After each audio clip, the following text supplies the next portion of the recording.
అత్యుత్తమ ప్లేస్మెంట్స్ తో ఎంఎన్సీ కంపెనీలలో ఉద్యోగమే లక్ష్యమా? ఇంజనీరింగ్ చదవాలనే మీ పిల్లల కలని కేజీ రెడ్డి కాలేజ్ తో నిజం చేసుకోండి.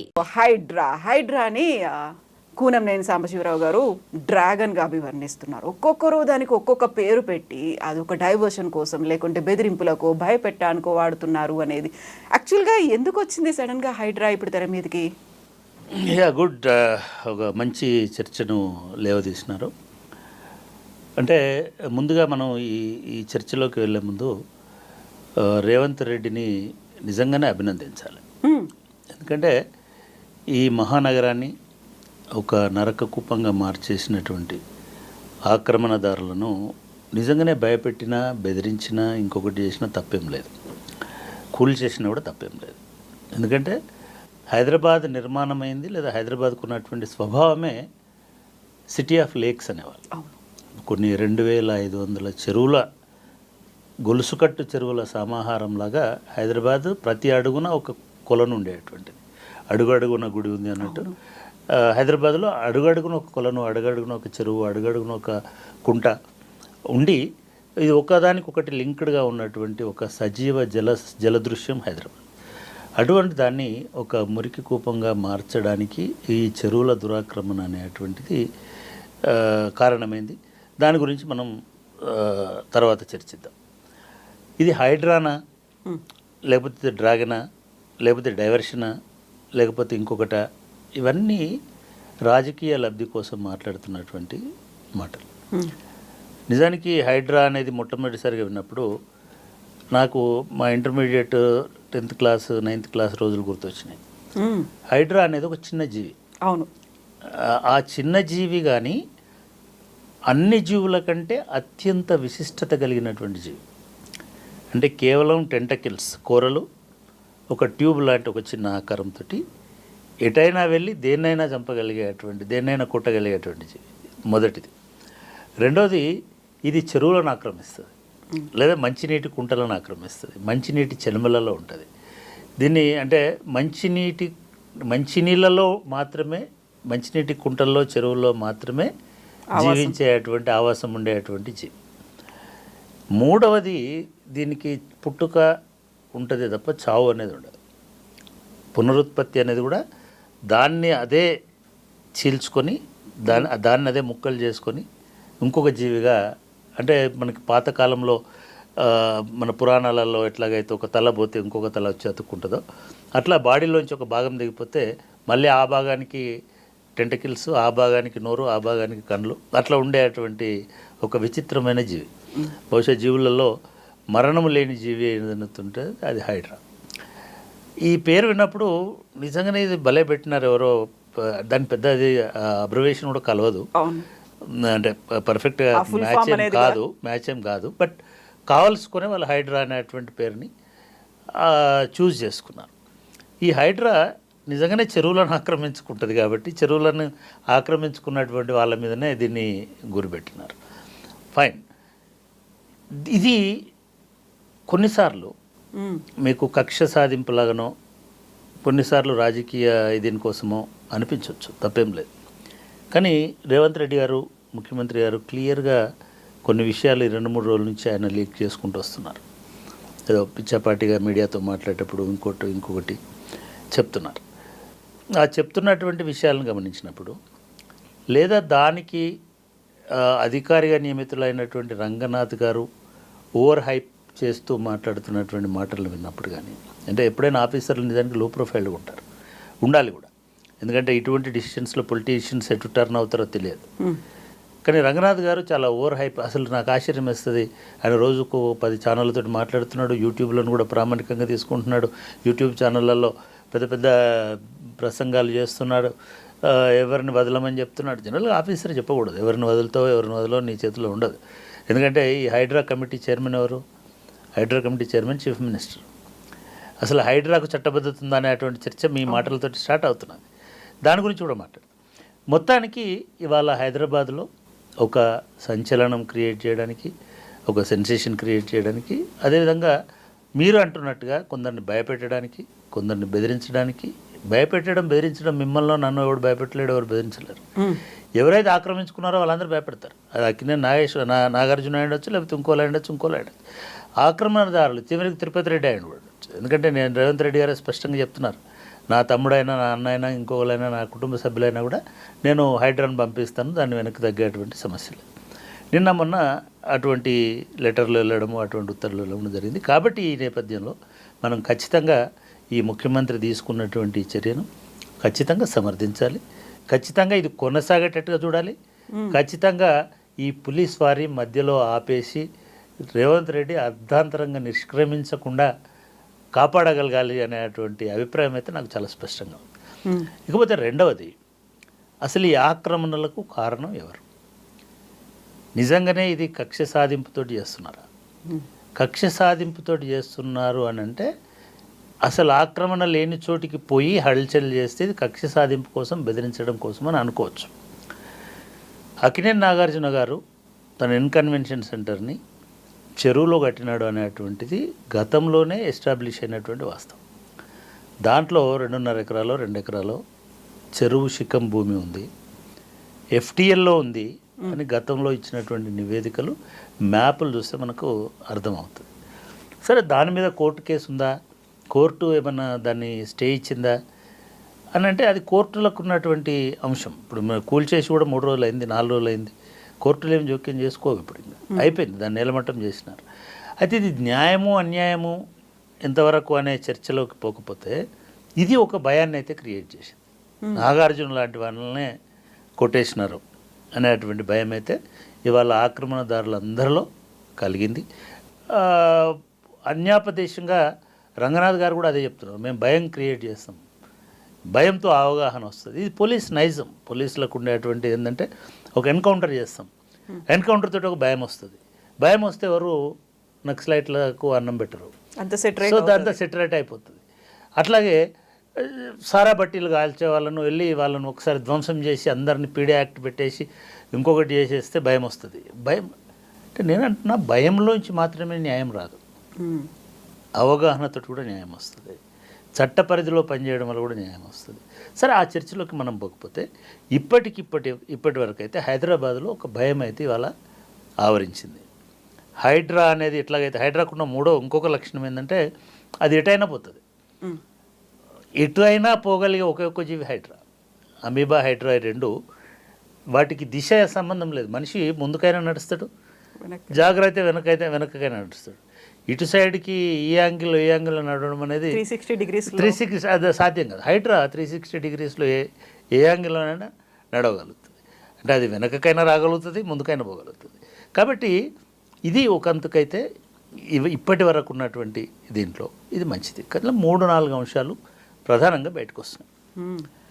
ఒకటి, దీనికి ఉన్న చట్టబద్ధత ఏమిటి అంటే నిజంగానైతే ఇప్పుడున్నటువంటి దాంట్లో హైడ్రా కొత్తది అనుకుంటున్నారు. హైడ్రా కొత్తది కాదు. హైడ్రా పోలీస్ అనుకుంటున్నారు. హైడ్రా పోలీస్ కాదు, మున్సిపల్ యాక్ట్, జిహెచ్ఎంసీ యాక్ట్. అది కూడా నాట్ ఆల్ మున్సిపాలిటీస్కి జనరల్ యాక్ట్ కాదు. అది greater Hyderabad municipal MCH act ఒరిజినల్గా, municipal corporation of Hyderabad act. ఆ తర్వాత జిహెచ్ఎంసీ యాక్ట్ అయిన తర్వాత జిహెచ్ఎంసీ యాక్ట్లో ఎన్ఫోర్స్మెంట్ అండ్ విజిలెన్స్ సెల్ అనేటువంటిది ఒకటి ఉంది. Hyderabad municipal corporation enforcement and vigilance cell. ఈ ఎన్ఫోర్స్మెంట్ విజిలెన్స్ సెల్ అనేది మున్సిపల్ అడ్మినిస్ట్రేషన్లో పని భాగం. కాకపోతే దీనిలో ఎన్ఫోర్స్మెంట్ విజిలెన్స్ అని అంటే పోలీస్ కావాలి కాబట్టి అందులో పోలీసులను తీసుకొని చేస్తుండేవాళ్ళు. గతంలో కూడా చాలామంది పోలీసు డిఎస్పీ స్థాయి అధికారులు, ఎస్పీ స్థాయి అధికారులు, సిఐల స్థాయి అధికారులు ఆ ఎన్ఫోర్స్మెంట్లో ఉంటారు. ప్రతి మున్సిపల్ అడ్మినిస్ట్రేషన్లో ఉంటారు. ఈవెన్ జిహెచ్ఎంసీ తర్వాత ఉన్నది ఏంటి హెచ్ఎండిఏ. హెచ్ఎండిఏలో కూడా అటువంటి ఒక సెల్ ఉంటుంది. దాని కూడా ఒక డిఎస్పీ స్థాయి అధికారి, దాని కూడా ఇన్ఛార్జ్గా ఉంటాడు. అటువంటిది చట్టబద్ధంగా మున్సిపల్ యాక్ట్ ప్రకారం ఏర్పడినటువంటి బాడీ. దాన్నే పేరు మార్చినారు. ఆ ఎన్ఫోర్స్మెంట్ సెల్లే, విజిలెన్స్ అండ్ ఎన్ఫోర్స్మెంట్ సెల్లే ఇప్పుడు హైడ్రా లాగా దానికి పేరు మార్చిన తప్ప. కాబట్టి దీనికి చట్టబద్ధత ఉందని అనుకోవాలి డెఫినెట్గా. కానీ ఇంతకంటే మెరుగైనటువంటి వ్యవస్థను ఏర్పాటు చేసి ఉండొచ్చు కదా. రెండవ వాదన ఏమనిపిస్తుందంటే ఈ యాక్ట్ వచ్చి 30 సంవత్సరాలు 40 సంవత్సరాలు అవుతుంది. హైడ్రా ఇప్పుడే ఎందుకు నిద్ర లేచింది? హైడ్రా ఇప్పుడే ఎందుకు వచ్చింది? నేనేమంటున్నానంటే ఈ 30 ఏళ్ళు నిద్రపోయినందుకు బాధపడాలా? ఇప్పుడు వచ్చినందుకు మనకి ఇప్పుడు కష్టం, నిద్రపోయి నష్టం వచ్చినందుకు అవుతోంది. నిందించాలా? సరే, నిద్ర అయితే లేచింది కదా, ఇది మంచిదే కదా. కాబట్టి దానికి కూడా ఆ వాదన కూడా పసలేదు. ఇప్పుడు ఎందుకు నిద్ర లేచినారు, ఇప్పుడే ఎందుకు వచ్చి మొదలు పెట్టినారంటే ఎప్పుడో ఒకసారి మొదలు పెట్టాలి కాబట్టి ఇప్పుడు మొదలు పెట్టారు. ఈ హైడ్రా ఇప్పుడు హఠాత్తుగా నిద్ర లేచి ఈ 30 సంవత్సరాల నుంచి ఇచ్చుకుంటూ వచ్చినటువంటి పర్మిషన్లన్నింటినీ రద్దు చేసి ఈ 30 సంవత్సరాల నుంచి ఇచ్చినటువంటి అనుమతులు, కన్స్ట్రక్షన్స్, నిర్మాణాలు, కరెంటు కనెక్షన్లు, వాటర్ కనెక్షన్లు ఇచ్చిన తర్వాత ఇప్పుడు పోయి దాడులు చేయడం వలన ఇది రాజ్యాంగ సంక్షోభం. పెద్ద మాటనే కావచ్చు కానీ న్యాయ వివాదం అనుకుందాం. న్యాయ వివాదం కూడా రాజ్యాంగం నుంచే వస్తుంది. ఒక మనిషికి ఉండే హక్కులను హరించి వేసేటువంటి హక్కు ఈ హైడ్రాకు ఉంటుంది. అక్కడ మాత్రం ఉండదు అనేటువంటి విషయాన్ని చెప్పగదప్ప. ఎందుకంటే మీ ప్రభుత్వమే ఈ ఇల్లు కట్టుకోవడానికి పర్మిషన్ ఇచ్చింది, మీ ప్రభుత్వమే దానికి కరెంటు కనెక్షన్ ఇచ్చింది, మీ ప్రభుత్వమే దానికి, ఇదే మున్సిపాలిటీ ఏ విజిలెన్స్ అయితే భాగమైందో, ఏ హైడ్రా అయితే జిహెచ్ఎంసీలో భాగమో, అదే మున్సిపల్ కార్పొరేషను అన్ని రకాల అనుమతులు ఇచ్చిన తర్వాత ఒక సామాన్యుడు కట్టుకున్నాడు అనుకోండి. మీరు గండిపేటలో గొలగొట్టినటువంటి చూసినా, శాస్త్రీపురం అని ఎక్కడో గొలగొట్టిన చూసినా, లేకపోతే ఫిలిం నగర్ దగ్గర ఎక్కడో, ఫిలిం నగర్ కాదు, నానక్రామ్గూడలో కూలగొట్టిన, ఇవి ఏవి కూడా కమర్షియల్ కాదు, మనుషులు నివాసం ఏర్పాటు చేసుకున్నటువంటివి. ఈ నివాసం ఎందుకు ఏర్పాటు చేసుకున్నారు? వాళ్ళకి చెరువు అని తెలియదా, వాళ్ళు ఆక్రమణ అని తెలియదా అని చాలామంది మాట్లాడుతున్నారు. కానీ చాలా సందర్భాలలో రంగనాథ్ గారే ఒక చోట చెప్పారు, సర్వే నెంబర్లను ట్యాంపర్ చేసి కూడా, వేరే సర్వే నెంబర్ వేసి కూడా దానికి అనుమతులు తీసుకొచ్చుకొని కన్స్ట్రక్షన్స్ కట్టినటువంటి వాళ్ళు ఉన్నారు. మనం ఈ యూట్యూబ్ ఛానళ్ళలో వస్తున్నటువంటి చూస్తుంటే ఎవరో ఒక ఐటీ ఎంప్లాయీ హైటెక్ సిటీకి దగ్గర ఉంటుందో, లేకపోతే అటేటో ఫైనాన్షియల్ డిస్ట్రిక్ట్ దగ్గర ఉంటుందో, లేకపోతే వాళ్ళ బడ్జెట్లో వస్తుందని ఎక్కడో ఒక ఫ్లాట్ కొనుక్కున్నారు. ఆ ఫ్లాట్ కొనుక్కునేటువంటి ఫ్లాట్ కొనుక్కోవడమే కాకుండా బ్యాంకు లోన్ కూడా తీసుకున్నారు. బ్యాంకులు సునిశ్చితంగా పరిశీలిస్తాయి. కానీ మీ మున్సిపాలిటీ ఇచ్చిన డాక్యుమెంట్లన్నీ దొంగ డాక్యుమెంట్లు, తప్పుడు డాక్యుమెంట్లు. మున్సిపాలిటీ పర్మిషన్ ఇచ్చి డాక్యుమెంట్లన్నీ కరెక్ట్గా ఉన్నట్టుగా ట్యాంపర్ చేసిన తర్వాత బ్యాంకు కూడా ఏం చేయలేదు. సో వాళ్ళు కూడా లోన్ ఇచ్చినారు. ఇటువంటి వాళ్ళ సమస్యలు వస్తే ఏం చేయాలనేది వాళ్ళ హైడ్రా ముందున్నటువంటి పెద్ద సవాలు. ఇది భవిష్యత్తులో న్యాయ వివాదాలకు కూడా దారితీస్తుంది. ఇవాళ న్యాయస్థానాలు కూడా ఎట్లున్నాయంటే వ్యక్తి ప్రయోజనం ఇంపార్టెంట్ రాష్ట్ర ప్రయోజనం కంటే, సమాజ ప్రయోజనం కంటే. ఎందుకంటే లా ఇట్ సెల్ఫ్ వ్యక్తి ప్రయోజనమే ముఖ్యమని చెప్తుంది, వ్యక్తిని కాపాడాలని చెప్తుంది. కానీ ఆ వ్యక్తి వలన సామాజిక ప్రయోజనాలు దెబ్బతింటున్నాయి, ఆ వ్యక్తి వలన ఎన్విరాన్మెంట్ దెబ్బతింటుంది, ఆ వ్యక్తి వలన జీవ వైవిధ్యం దెబ్బతింటుంది, అనేక జీవులు నాశనం అవుతున్నాయి అనేటువంటి అంశాన్ని కోర్టులు పెద్దగా పట్టించుకోవు. కాబట్టి అది నాగార్జున వ్యాపార సంస్థ అయినా, వాణిజ్య సంస్థ అయినా, లేదా ఇంకొక కాలేజ్ అయినా, ఇంకొకటైనా, దాని సామాజిక ప్రయోజనం ఏమిటి అనేది చూడకుండా ఇమీడియట్గా కోర్టులు స్టే ఇవ్వడం అనేటువంటిది జరుగుతుంది. కోర్టుల ఇంటర్వెన్షన్ అనేది జరుగుతుంది. ఏ సంస్థ కూడా కోర్టుల జోక్యానికి అతీతం కాదు. రాజ్యాంగ సంస్థ అయినా సరే కోర్టుల జోక్యం అనేది తప్పనిసరి అవుతుంది. దీనివలన కొంత ఏమైనా గ్యాప్ వస్తుందేమో చెప్పలేము. ఇది రెండవ అంశం ఈ హైడ్రా విషయంలో. సో ఇప్పుడు ప్రధానంగా వినిపిస్తుంది ఇంకొక వాదన కూడా, ఎందుకు బయ్యర్ల మీద పడ్డారు, బిల్డర్ల మీద పడలేదు అనేది. ఎవరైతే లేఅవుట్లు చేస్తున్నారో వాళ్ళని ఎందుకు ఈ రియల్టర్లు వాళ్ళని ఏమీ అనట్లేదు, కేవలం కొనుక్కున్నారు, వాళ్ళు లోన్ తీసుకుపెట్టుకున్నారు, వెళ్ళి ఆ ఇల్లు కూల్చేస్తున్నారు అనేది ఒక వాదన వినిపిస్తోంది. దీంతో పాటుగా అసలు చెరువులు అనేవి విపరీతంగా కబ్జా అయిపోయాయి. మీరు చెప్పినట్టుగా లేక్ సిటీ ఆఫ్ హైదరాబాద్ అది కూడా మారిపోయి ఇప్పటికీ మిగిలిపోయినవి ఏమైనా ఉంటే 60% కూడా లేవు మిగిలిపోయిన చెరువుల్లో కూడా, ఎంక్రోచ్మెంట్లు అన్ని పోయిన తర్వాత. అసలు ఆద్యులు ఎవరు అనుకోవాలి దీనికి? ఎందుకు అంటే ఇది చాలా మంచి ప్రశ్న. చాలా ఇప్పుడు మాట్లాడుతున్నట్టుగా బయటకు వస్తున్నట్టుగా ఏదో హైడ్రా వస్తుంది వాటి చప్పట్లు కొడదాం, ఇదే సమాజము రేపు నిజంగానే హైడ్రా కనుక ఇప్పుడు ఇంకా మీరు అన్నట్టుగా బయర్ల దాకా పోయినారు కొన్ని చోట్ల, బడా బయర్లు అనుకుందాం. రేపు హైడ్రా మాదాపూర్ వైపు వస్తాయి, రేపు హైడ్రా సఫిల్గూడ వైపు వస్తాయి, రేపు హైడ్రా యూసఫ్గూడ వైపు వస్తాయి, రేపు హైడ్రా ఇది మాసప్ ట్యాంక్ వైపు వస్తాయి. ఇదే చప్పర్లు కొడుతున్న వాళ్ళు తిరగబడతారు. ఎందుకంటే మీరు అన్నట్టుగా పేదలు ఉన్నారు అక్కడ, మధ్యతరగతి బయ్యర్లు ఉన్నారు. కానీ న్యాయంగా ధర్మంగా బయ్యర్లు అయినా సరే చెరువును ఆక్రమిస్తే అది శిక్షార్హమైనటువంటి నేరమని సుప్రీంకోర్టు కూడా చెప్పింది. వాళ్ళకు నోటీసులు ఇవ్వాల్సిన అవసరం లేదని కూడా చెప్పింది. కొనేటప్పుడే విజ్ఞత ఉండాలని చెప్పింది. కానీ హైదరాబాదు ఏది కూడా లేఅవుట్ తోటి వచ్చినటువంటి ఆక్యుపెన్సీ కాదు ఇది.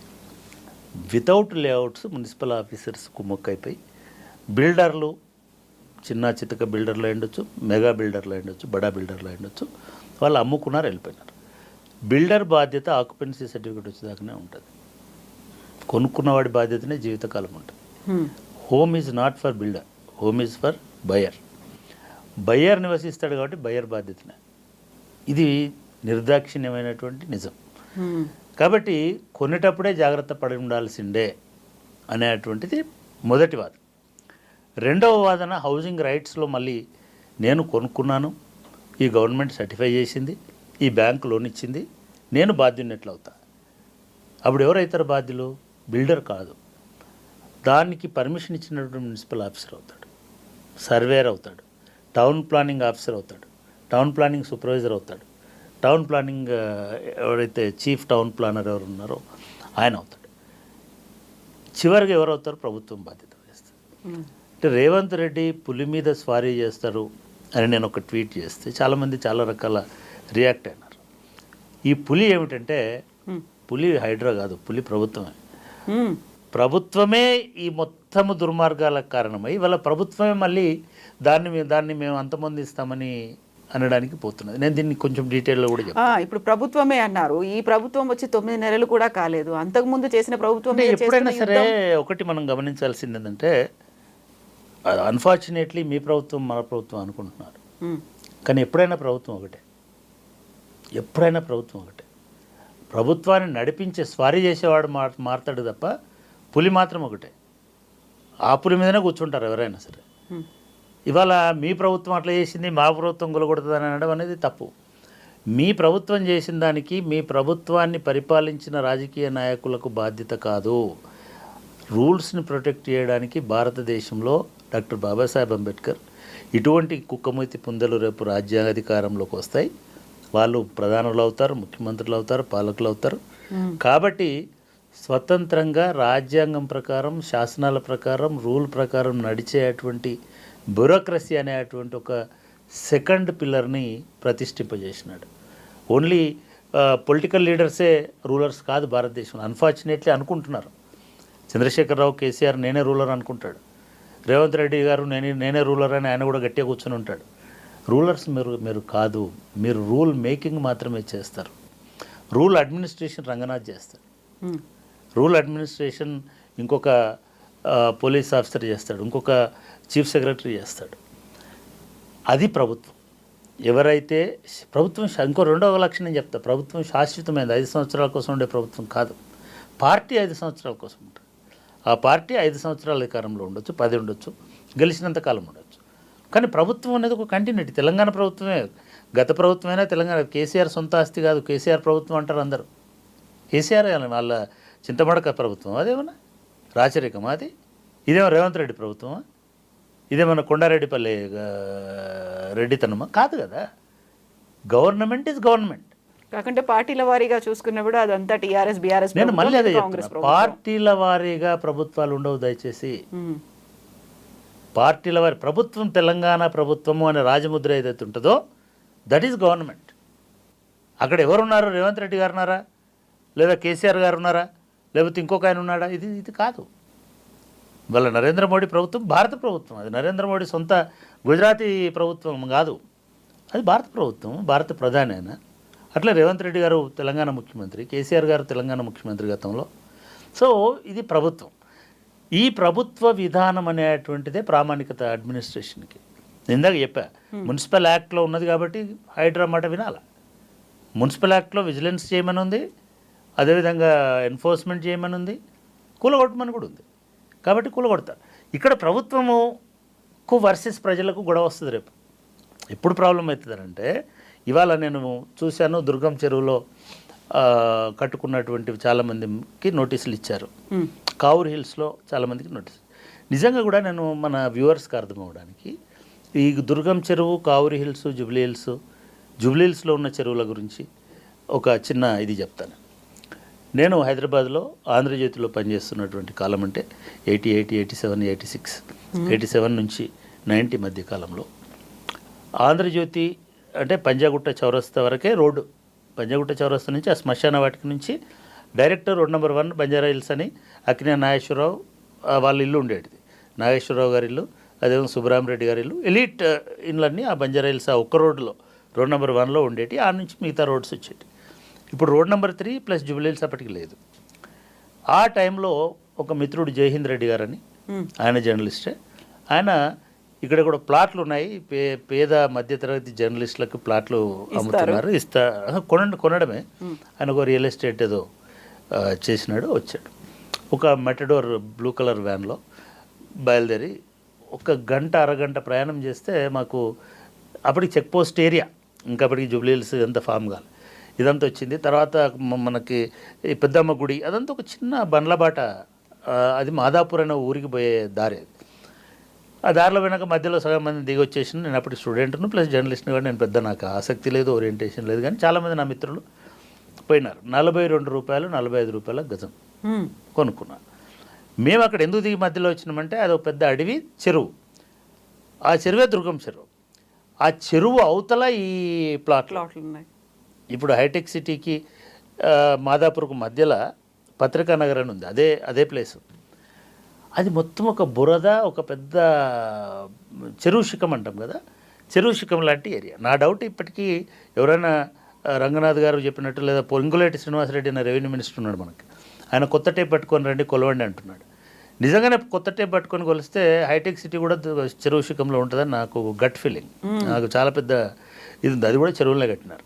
ఎందుకంటే అదంతా దుర్గం చెరువుకు సంబంధించి. మీరు సింపుల్గా అండి, నేను ఆ కాలంలో చూసిన చెరువు అది. నేను చెప్తుంది 40 సంవత్సరాల కింద, 30 సంవత్సరాలు 32 సంవత్సరాల కింద 1994లో మా యూనివర్సిటీ కరెక్ట్ దుర్గం చెరువు దగ్గర షిఫ్ట్ అయింది.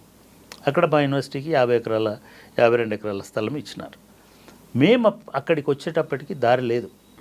మా వైస్ ఛాన్సలర్ గారు ప్రొఫెసర్ బషీరుద్దీన్ గారు ఆయనకున్న గుడ్ ఆఫీసెస్ మంచి పేరును ఉపయోగించుకొని ఆయనే రోడ్ నెంబర్ 46 అనే రోడ్ని వేసి వచ్చినాం. మొత్తము అడవి, కొండలు, చెరువు.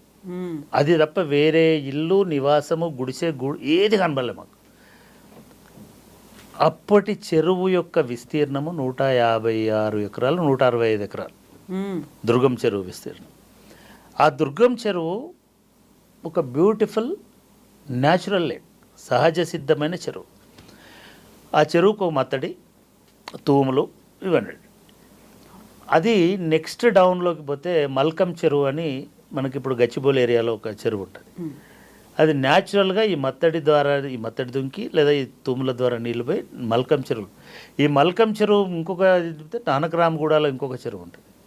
అట్లా ఒక 4 చెరువులు 5 చెరువుల తర్వాత ఒక హైట్ నుంచి వాటరు పైపుల ద్వారా డైరెక్ట్గా గోల్కొండ ఫోర్ట్ మీదకి పోయేటువంటి గోల్కొండ ఎత్తైన గోల్కొండ కోట మీదకి ఇక్కడ నుంచి ఎటువంటి మోటార్ లేకుండా, అప్పటికి మోటార్ లేదు, ఒక కుతుబ్ షాహీలు కాకతీయులు కట్టినారు ఒక గోల్కొండ చెరువు, గోల్కొండ కోట.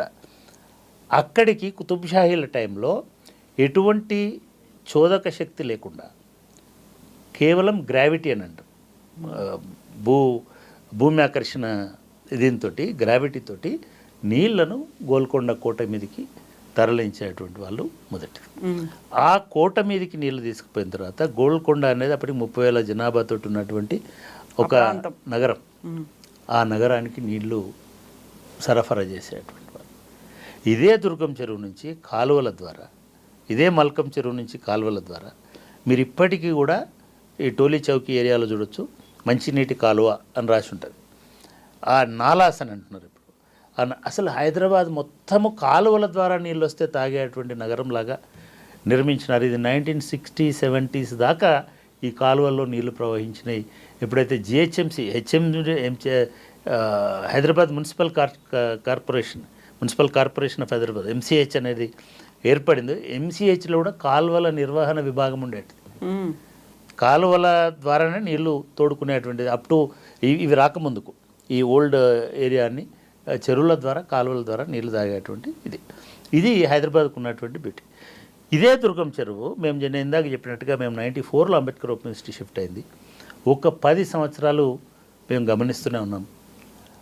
అసలు మా యూనివర్సిటీకి రావాలంటే ఏమీ దారిలేనటువంటి పరిస్థితులు వచ్చినాం. అక్కడికి స్లోగా మాదాపూర్ అనేది ఎక్స్పాండ్ అయింది. నిజంగా కూడా మనము ఈ చెరువుల ఆక్రమణకి మీరు ఇందాక అన్నట్టుగా రాజకీయ పార్టీలను నాయకులను దోషులుగా నిలబెట్టాలనుకుంటే నేను చంద్రబాబు నాయుడుని దోషిగా నిలబెడతాను. అది హైటెక్ సిటీ కావచ్చు, మాదాపూర్, ఇవన్నీ ప్లాన్ లేనటువంటి విస్తరణలు. ఇంకోటి కూడా గమనించి ఇవన్నిటిని కూడా చెరువుల చుట్టుపక్కలనే మొదలుపెట్టినారు. ఎందుకు మొదలుపెట్టినారంటే చెరువుల చుట్టే ఖాళీ స్థలాలు ఉంటాయి, ప్రభుత్వ స్థలాలు ఉంటాయి. నిజంగానే ప్రభుత్వాలు కనుక ఒక హైటెక్ సిటీనో లేకపోతే ఒక ఇండస్ట్రియల్ కారిడార్నో లేకపోతే ఒక పారిశ్రామిక కేంద్రాన్నో లేదా ఒక మార్కెట్నో ఏదైనా డెవలప్ చేయాలని అనుకుంటే భూసేకరణ చేయాల్సి ఉంటుంది. కానీ హైదరాబాద్లో ఏం జరిగిందంటే ఎక్కడైతే ఖాళీ స్థలాలు ఉన్నాయో అక్కడ డెవలప్ చేసుకుంటూ పోయినారు. అట్లా ఈ దుర్గం చెరువు పైన ఖాళీ స్థలం ఉంది కాబట్టి అక్కడ ఒక హైటెక్ సిటీ అనే ఒక చిన్న బిల్డింగ్, దానికి వాళ్ళు ఉన్న టెక్నాలజీలో హైటెక్ సిటీ పెద్ద నగరం కాదు, చిన్న బిల్డింగ్ కట్టినారు. ఆ బిల్డింగ్ కట్టి దానిలో ఒక 5,000 మంది పనిచేస్తారు లేదా 10,000 మంది పనిచేస్తారు ఇవన్నీ అని చెప్పారు. కానీ ఏం జరిగింది? ఇమ్మీడియట్గా ఆ చెరువు చుట్టూ కబ్జాలు స్టార్ట్ అయినాయి. చెరువు చుట్టూ బిల్డర్లు వచ్చినారు మీరు చెప్పినట్టు.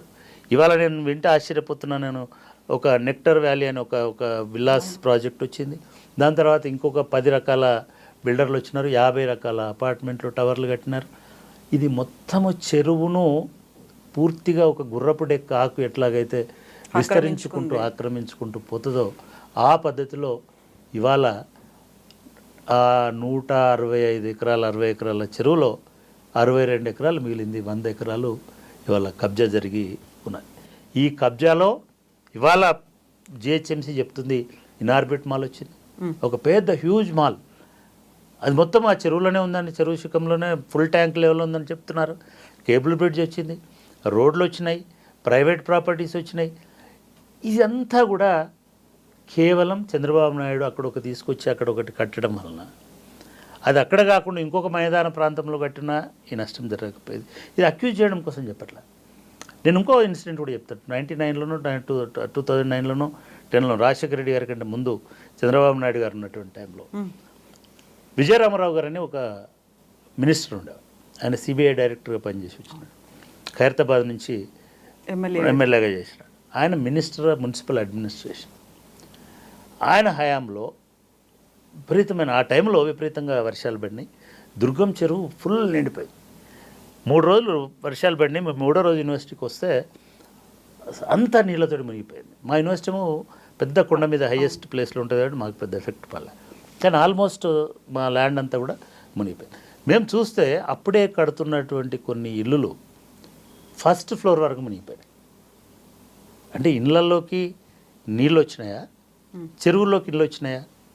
చెరువు తన సహజ పరిమాణంతో విస్తరించుకుంటూ వచ్చింది. ట్రస్ట్ మీ ఒక 500 ఇళ్ళను ఐడెంటిఫై చేసిన మేము గుట్ట మీద నిలబడి ఇది మునిగింది అది మునిగింది ఇది మునిగింది. 500 ఇళ్ళు చెరువులనే కట్టినారు. 500 ఇళ్ళు చెరువులనే కట్టినారు. ఏం చేసినారో తెలుసా? అది ఇంకా వర్షాలు పడుతున్నాయి. రాత్రి 1 గంట కావాలనుకుంటే ఎవరైనా సరే రికార్డ్స్ వెరిఫై చేయొచ్చు. రాత్రి 1 గంటకు మున్సిపల్ మినిస్టర్ ఆదేశంతో వెళ్ళి దుర్గం చెరువు మత్తడిని ఒక లేయర్ తీసేసినారు. మత్తడి అంటే బండ్ ఉంటుంది కదా, ఆ బండ్ని ఒక లేయర్ తొలగించిన. ఎందుకంటే తుమ్మురులోంచి నీళ్ళు వెళ్తున్నా కూడా వరద ఉధృతికి సరిపోవట్లేదు కాబట్టి ఆ లెవెల్ ఫుల్ ట్యాంక్ లెవెల్ని తగ్గించడం కోసం తీసేసినారు. దీంతో ఈ ఇళ్లలో సగం ఇల్లు వచ్చేసింది. తర్వాత తెలిసింది ఏంటంటే ఆ ఇల్లు కట్టిన బిల్డరు ఒక మినిస్టర్ గారి సొంత బావగారు, వాళ్ళ సిస్టర్నే ఈయనకి ఇచ్చినారు. అంటే నెక్సెస్ ఎట్లా ఉంటుందంటే ఈ బిల్డర్కు ఈ మినిస్టర్కి సంబంధం ఉంది. ఇది మత్తడి ఇట్లే ఉండడం వలన ట్యాంక్ పరిమాణం అనేది నిర్ధారణ అవుతుంది. అప్పుడు ఇవన్నీ ట్యాంకులో ఉన్నాయని అయితే ఎవడు కొనడు. కాబట్టి మేము మత్తడిని తొలగిస్తామనేటువంటి దశ దాకా ఈ పరిస్థితి పోయింది. ఇది సబ్జెక్ట్ టు వెరిఫికేషన్. కావాలనుకుంటే ఈ చరిత్రలో ఇది జరిగింది. ఇది ఒకటే కాదు, ఇది ఒకటే అంటేనేమో ఇది ఆయన చాలా అభివృద్ధి చేస్తే అనుకుంటామని అంటారు. మీకు మాసప్ ట్యాంక్ అని ఒకటి ఉండేదండి చరిత్రలో. మా సాహెబా ట్యాంక్, అత్తగారి చెరువు. మా సాహెబా అంటే అత్తగారి చెరువు. అది ఎందుకు అత్తగారి చెరువు అయింది? నిజాం గారి అత్తగారు ఆ చెరువుని తవ్వించి ఇచ్చారు ప్రజల కోసం, అక్కడ కింద ఉన్నటువంటి ప్రాంతం వాళ్ళ కోసం. ఆ చెరువు ఒక బ్యూటిఫుల్ చెరువు. ఎక్కడుంటుందంటే బంజారా హిల్స్ పర్వత సానుల్లో కురిచినటువంటి, నేను కావాలనే వాడుతున్నా, బంజారా హిల్స్ పర్వతాల, ఎస్ హిల్స్ అంటే అవే కదా, ఆ పర్వత సానువుల్లో కురిచినటువంటి వర్షం వరద అంతా వచ్చి ఆ కింది ప్రాంతంలో ఉన్న మల్లేపల్లి అవతల ప్రాంతంలో ఉన్న వాటి ఇదవుతుంది. కాబట్టి ఒక బ్యూటిఫుల్ చెరువును కట్టినారు, ఒక కట్ట కట్టినారు. చెరువు అట్లా ఒక కట్ట కట్టారు. ఎక్కడ కట్టారు? మాసప్ ట్యాంక్ అంటున్నాం కదా, మాసప్ ట్యాంక్ పాలిటెక్నిక్ ఉంటుంది ఇప్పుడు. అక్కడి నుంచి మెహదీపట్నం ఎన్ఎండిసి బిల్డింగ్ కనబడుతుంది కదా మనకు, అక్కడి వరకు ఒక కట్ట కట్టి, జస్ట్ ఒక కట్ట కడితే ఒక బ్యూటిఫుల్ చెరువు అయింది అది. ఇది ఎప్పటి వరకు ఉండే? నేను ఇందాక చెప్తున్నటువంటి స్టోరీ వరకు కూడా అక్కడ చెరువే ఉండే.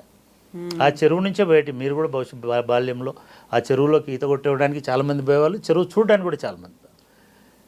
శ్రీమాన్ చంద్రబాబు నాయుడు గారు దాన్ని చాచా నెహ్రూ పార్క్, అంతకుముందే వచ్చింది బహుశా, పాపం ఆయన అనడానికి కూడా లేదు, బహుశా బ్రహ్మానంద రెడ్డి గారు లేకపోతే విజయభాస్కర్ రెడ్డి గారి టైంలోనూ ఆ చెరువును పూడ్చి పార్క్ చేసినారు. అసలు దీనంత దారుణము ఇంకేదైనా ఉంటుందండి? చెరువులను పూడ్చేసి ట్రాక్టర్లతో లారీలతో మట్టి తెచ్చి చెరువు అంతా నింపేసి ఆడ పార్క్ చేసి, దానికి చాచా నెహ్రూ పార్క్ అని పెట్టి, దానిలో క్రికెట్ స్టేడియం కట్టి, దానిలో టెన్నిస్ స్టేడియం కట్టి, దానిలో ఫుట్బాల్ అసలు స్టేడియాలు ఎక్కడ కట్టాలి? పార్కులు ఎక్కడ నిర్మించాలి? ఇది నేను చెప్తున్నాను, ఇది వాళ్ళని బ్లేమ్ చేయడానికి కాదు. చాచా నెహ్రూ పార్క్ అట్లనే వచ్చింది, కృష్ణకాంత్ పార్క్ అని వచ్చింది, బహుశా మీ ఎరకలో కూడా. కానీ అది డంప్ యార్డ్ని మార్చారు అనేది. అది చెరువు అండి, చెరువులు డంప్ యార్డ్లని వాస్తవము. సింపుల్గా చెప్తున్నా, మా సాహెబ్ ట్యాంక్ అంటే ఏంటిది? చెరువా డంప్ యార్డా? సఫిల్ కూడా చెరువు ఏడుందో చూపించండి నాకు. సరే యూసఫ్ కూడా చెరువు ఏడుందో ఇప్పుడు చూపించండి. లేదు కదా, ఇప్పుడు యూసఫ్ కూడా చెరువు కృష్ణకాంత్ పార్క్ అయింది. యూసఫ్ కూడా చెరువు కొన్ని వందల ఎకరాల విస్తీర్ణంలో, 70 ఎకరాల విస్తీర్ణంలో ఉన్న చెరువు. దానిలో డంప్ యార్డ్ చేసినారు. చెరువులలో ఇప్పుడు అన్ఫార్చునేట్ ఏంటంటే కుంటలు చెరువులనే చెత్త పడేస్తారు. చెత్త పడేసినంత మాత్రం అది చెత్త కాదు. నువ్వు చెత్త పడేయకుండా చూసుకో. డంప్ యార్డ్ ఎక్కడ ఉంటుంది? డంపింగ్ ఉండదు. సో అదొక చెరువు. ఆ చెరువు మొత్తాన్ని పూర్తి చేసినారు, డంప్ చేసినారు, చెత్త డంప్ చేసినారు, మట్టి డంప్ చేసినారు, దాన్ని లెవెల్ చేసినారు. అంటే మీరు చూడండి, ఒక ఎకో సిస్టమ్ని ఎట్లా డ్యామేజ్ చేసింది. గవర్నమెంటే చేసింది, మున్సిపల్ కార్పొరేషన్ చేసింది. ఇట్లా అది యూసఫ్ కూడా చెరువు ఉండొచ్చు. సఫిల్ కూడా అని ఒక పెద్ద చెరువు, 150 ఎకరాల చెరువు, దాన్ని నడిమి చెరువు అనేవాళ్ళు. సఫిల్ కూడా అనేది మల్కాజ్గిరి ఆ ప్రాంతంలో ఉంటుంది. దానిపైన రామకృష్ణపూర్ అని ఒకటి ఉంటుంది. రామకృష్ణపూర్లో ఒక చెరువు ఉంటుంది. అది కూడా గొలుసుకట్టు. హైదరాబాద్లో అన్ని బ్యూటిఫుల్ గొలుసుకట్టు చెరువులు అండి. ఏది దేనికి అది ఇండిపెండెంట్ కాదు. ఒక చెరువు ఉందంటే దానికి పైన ఒకటి, దాని కింద ఒకటి, దాని తర్వాత ఒకటి ఉంటుంది. అందుకే దాన్ని నడిమి చెరువు అనేవారు. చాలా పెద్ద చెరువు, 50 ఎకరాలు. ఇప్పుడే 50 ఎకరాల చెరువు. అది బ్యూటిఫుల్ ఉంటుంది. మీరు గూగుల్లో చూస్తే కూడా ఒక త్రిభుజాకారం లాగా మెరుస్తుంటుంది ఆ చెరువు. దాన్ని అక్కడి నుంచి తీసుకొచ్చి రామకృష్ణపూర్ చెరువుని అది మూసేసి దీన్ని యూసఫ్ కూడా పార్క్ చేసేసినారు, సఫిల్ కూడా పార్క్ చేసినారు. మీరు ఇప్పుడు సఫిల్ కూడా పోతే పెద్ద గేట్లు పెట్టినారు. గేట్లు పెట్టి లోపలంతా పార్కు, మధ్యలో ఒక చిన్న కొలను. అరే ఇది ఎక్కడి? మీరు ఆ సఫిల్గూడ నుంచి రామకృష్ణ మన అటువైపు పోతుంటే, పైకి వెళ్తుంటే పెద్ద వాల్ ఉంటుంది. ఆ చెరువు కట్ట, అది నిజాం గారి టైంలో కట్టినటువంటి కట్ట. అట్లా మీరాలం చెరువు అయిండొచ్చు, ఇంకోటి అయిండొచ్చు. ఇట్లా కొన్ని వేల చెరువుల నుంచి ఇవాళ ఒక 500 చెరువులు, 600 చెరువులు, ఆ 900 చెరువులలో కూడా 60% ఆక్యుపై చేసినటువంటి చెరువులని తీసుకొచ్చు. ఇదంతా కూడా 85-90 తర్వాత హైదరాబాద్ గ్రోత్ని కనుక మీరు పరిశీలిస్తే 91 నుంచి లేదా 85 తర్వాత నుంచి ఎన్టీ రామారావు గారు రెండోసారి అధికారంలోకి వచ్చిన తర్వాత నుంచి వలసలు అనేటిది విపరీతంగా పెరగడం వలన, వచ్చిన వాళ్ళకి గృహ వసతి లేకపోవడం వలన, వచ్చిన వాళ్ళందరూ ఈ చెరువు శిఖాల మీద భూములు, ఎందుకంటే అదొకటే ప్రైవేట్ గవర్నమెంట్ ల్యాండ్, ఆ ల్యాండ్స్లో స్థిర నివాసాలు ఏర్పాటు చేసుకొని అక్కడే స్థిరపడిపోయి ఉండడం వలన, దాని తర్వాత బిల్డర్లు వచ్చి అక్కడ మల్టిపుల్ టవర్స్ కట్టడం వలన లేక్ వ్యూ అపార్ట్మెంట్లనే వచ్చిన తర్వాత మీకు చాలా మంచిగా గుర్తు చేసినారు. రేడియోలో మీరు డ్రైవ్ చేసుకుంటూ వెళ్తున్నప్పుడు సిటీలో రివర్ వ్యూనా అదెక్కడ అని ఒక అడ్వర్టైజ్మెంట్ వస్తుంది. అవును, మీరు సిటీలో నమ్మవని తెలుసు, అయినా కూడా సిటీలో రివర్ వ్యూ అంటే మూసీ వ్యూ అండి. ఏదో గోదావరి వ్యూ కృష్ణ వ్యూ కాదు. మీరు మూసీ చుట్టూ ఇప్పుడు రేవంత్ రెడ్డి ఒక్క కాలంలో నిజంగానే ఆయన హైడ్రాతోటి ఫైట్ చేస్తుండు. హైడ్రా గురించి ఇంకొక స్టోరీ కూడా ఉంది. ఈ గ్రీక్ ఈ పురాణాలలో గ్రీకుల జానపద కథలలో ఒక వీరుడిని వింత తలలున్న సముద్రజీవి ఇది చేస్తుంటుంది, దాంతో ఫైట్ చేస్తున్నాడు. మీరు కృష్ణుడికి వచ్చేసరికి కూడా కృష్ణుడు కాలింది నదిలో దీంతో అనేక తలలు ఉన్న పాముతోటి యుద్ధం చేస్తాడు. చివరికి ఆ పాము మీద డాన్స్ చేస్తాడు. ఇట్లాంటి స్టోరీ ఏదో చెప్తుంటారు. అంటే కాళీయమర్దనము అనుకున్నప్పుడు అంటే నిజంగానే ఇది కాళీయమర్దనమే రేవంత్ రెడ్డి చేస్తున్నది. అన్ని తలలు ఉన్నటువంటి పాము ఏం చేస్తుందో తెలియదు. అటువంటి పనిని ఇప్పుడు రేవంత్ రెడ్డి చేస్తున్నాడు. నిజంగానే ఇవాళ రేవంత్ రెడ్డి పేరు శాశ్వతంగా ఎట్లాగైతే ఇప్పుడు గొలుసుకట్టల చెరువుల గురించి మనకి నిజాం కుతుబ్షాహీలు, నిజాం కూడా కాదు, కుతుబ్షాహీల పేరు నుంచి ఎట్లాగైతే చెరువులను ఈ హైదరాబాద్కి ఎట్లాగైతే వచ్చినాయో, కాకతీయులు అనగానే మనకు చెరువులు ఎట్లా గుర్తొస్తున్నాయో, అంటే కాకతీయులు కూడా ఇదే పద్ధతిలో ఈ దక్కన్ పీఠభూమిలో అన్ని చెరువులను నిర్మించి వ్యవసాయానికి ఎట్లాగైతే చేసినారో, ఈ హైదరాబాదును పునరుద్ధరించడానికి నిజంగానే కనుక రేవంత్ రెడ్డి ఒక్కడుగు కూడా వెనక్కి వేయకుండా మొత్తం చెరువులను వాటి ఒరిజినల్ మ్యాప్స్ ప్రకారం నేను పునఃప్రతిష్ఠిస్తా అని అంటే ఆయన చెప్పినట్టు 10 సంవత్సరాలు నేనే అని ఆయన చెప్తుంటాడు కదా, అది అప్పుడు నిజమవుతుంది. లేకపోతే ఎందుకంటే ఇవాళ ఆయన టచ్ చేస్తున్నది నేను ఇందాక చెప్పినటువంటి దుర్గం చెరువులో 100 ఎకరాలను ఆక్రమించినటువంటి 1000 మంది బడా భూస్వాములు. దానిలో మీ అన్న తిరుపతి రెడ్డి గారు కూడా ఉన్నారని చెప్తున్నారు. నెక్టర్ వ్యాలీ ఒక్కొక్క విల్లా ఇవాళ 25-30 కోట్ల రూపాయలు ఉన్నటువంటి విల్లా ఉన్నది. అట్లా కొన్ని వందల విల్లాలున్నాయి నెక్టర్ వ్యాలీలో. దాని చుట్టుపక్కల ఉన్నటువంటి అపార్ట్మెంట్లు అన్నీ కూడా 85-90s తర్వాత వలస వచ్చినటువంటి పెద్ద పారిశ్రామికవేత్తలు, సినిమా వాళ్ళు, జడ్జీలు, నేను మళ్ళీ చెప్తున్నా న్యాయమూర్తులు అక్కడ ఇల్లు కట్టుకొని ఉన్నారు లేదా అక్కడ నివాసం ఉంటున్నారు. వీళ్ళందరూ వదిలిపెడతారు అని నేను అనుకోవడం లేదు. డెఫినెట్గా మళ్ళీ కోర్టే జోక్యం చేసుకునే అవకాశం ఉంటుంది. ఎందుకంటే ప్రజల హక్కులు పోతున్నాయి కాబట్టి, లేదా వాళ్ళు 30 ఏళ్ళ నుంచి ఉన్నారు కాబట్టి. అంటే 30 ఏళ్ళ నుంచి నువ్వు ఆక్యుపై చేసుకుంటే అది నీదే అని చెప్పే ఒక నీతి మన దేశంలో ఉంటుంది కాబట్టి, మరి వీళ్ళందరూ రేవంత్ రెడ్డిని ఇట్లనే నిలబడినిస్తారా, ఇట్లనే సవారీ చేయనిస్తారా, ఇట్లనే పాతుకొనిస్తారా అనేటువంటిది ఒక పెద్ద సవాల్ అయితే మనం చూడబోతాం. ఆయన నిలబడి ఉంటే, లేదు ఆయననే రాజీ పడిపోయావు, లేకపోతే ఆయనకి కోర్టు ద్వారా ఒక ఉపశమనం వచ్చి ఉంటే అప్పుడు ఇంకొకటి ఇంప్రూవ్ అవుతుంది. అంటే ఇదంతా కేవలం జన్వాడ ఫామ్ హౌస్లో కేసీఆర్ని ఇరుకుని పెట్టాలి కాబట్టి, కేటీఆర్ని ఇరుకుని పెట్టాలి కాబట్టి, జన్వాడ ఫామ్ హౌస్లో డ్రోన్ పంపించినందుకు ఆయన అరెస్ట్ చేసి జైల్లో పెట్టినారు కాబట్టి, దానికి ప్రతీకారంగా జన్వాడ ఫామ్ హౌస్ని ఉలగొట్టాలి కాబట్టి ఇదంతా ఒక డ్రామా మొదలుపెట్టినాడని ఇప్పుడు ఎవరైతే ఈ ఛానళ్ళలో అక్కడిక్కడ మాట్లాడుతున్నారో అదే నిజమయ్యేటువంటి ప్రమాదం కూడా ఉంటుంది. కానీ ఇప్పటి వరకు రేవంత్ రెడ్డి గారు 2-3 చాలా ఇండికేషన్స్ అయితే ఏమిస్తున్నారంటే తన పార్టీలో ఉన్నటువంటి అందరి ఫామ్ హౌస్లను కూలగొడతా అని చెప్తున్నాడు. తన ఇంట్లో ఉన్నటువంటి అందరి ఇండ్లను కూడా నేను అవి కనుక అక్రమ నిర్మాణాలు అయితే నేను వదలను, నేనే దగ్గరుండి వాటిని తొలగిస్తా అని చెప్తున్నాను. అట్లా అనుకున్నట్టుగా నిన్న ఆల్రెడీ వాళ్ళ బ్రదర్ ఇంటికి కూడా నోటీస్ ఇచ్చినారు అనేటువంటిది కూడా 54-55 సర్వే నెంబర్లో హౌస్ నెంబరు అక్కడ వాళ్ళకు కూడా నోటీసులు ఇచ్చినారని చెప్తున్నాను. ఇది జరగాలి. నేను ఒకటే చూడాలనుకుంటున్నాను. నేను రిటైర్ అయినాను, కానీ ఆ దుర్గం చెరువు ఆ గుట్ట మీద నిలబడి దాన్ని విచిత్రం, ఆ దుర్గం చెరువుని ఒక పర్యాటక కేంద్రం చేసేసిన. ఈ చెరువులు అన్ని పార్కులు న్యాచురల్ పర్యాటక కేంద్రం చేయడం పక్కన పెట్టండి. ఇవాళ మీరు రోడ్లు వేసేసినారు, దానిలోకి వెళ్ళి దుర్గం చెరువు పక్క నుంచి రోడ్లు వేసేసినారు, ఇనార్బిట్ మాల్ కట్టినారు, ఇంకేదో కట్టినారు, ఆఫీసులు కట్టినారు, ఇవన్నీ వచ్చేసినాయి. ఇవన్నీ క్లియర్ కావాలి. ఇవన్నీ క్లియర్గా అయ్యి మళ్ళీ ఒక అందమైన జలాశయం లాగా, మీకు చాలామందికి తెలుసు, ఈ నగరానికి ఫౌండేషన్ స్టోన్ వేసినప్పుడు కులి ఒక ప్రార్థన చేస్తాడు అల్లాకి. ఈ నగరం, హైదరాబాద్ నగరం అనేది ఒక చెరువులాగా కలకలలాడాలి. ఈ చెరువులో అనేక జాతుల చేప పిల్లలు, అనేక రకాల చేప పిల్లలు సహజీవనం చేయాలి, బతకాలి. ఇది ఒక కలికి తురాయిలాగా మెరవాలి అని ఆయన ఒక ప్రేయర్లో అల్లాను కోరుకుంటాడు.